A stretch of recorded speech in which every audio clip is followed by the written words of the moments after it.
We would use the tooth library button when we want to drop in simulated teeth to show the patient what they could look like with veneers or dentures.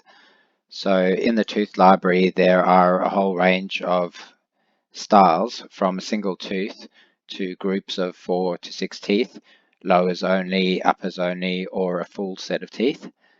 In each one of those groups, there's quite a large number of styles to choose from. So for the full set, we're going from closed mouth to more open mouth.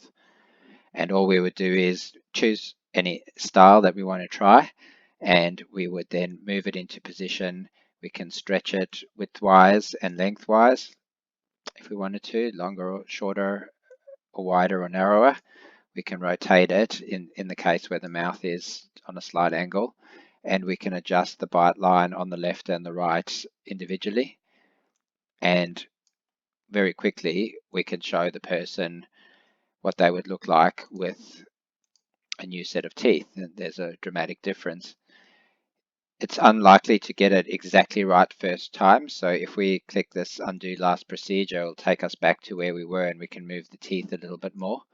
If we want to align them to where her original teeth were, we can just make it a bit more transparent so we can see where her front teeth were before and make sure that the new version is in the same area.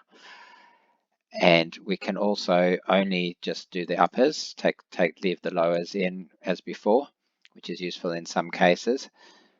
But that's how we would put in simulated teeth using MySmileSim. Thank you.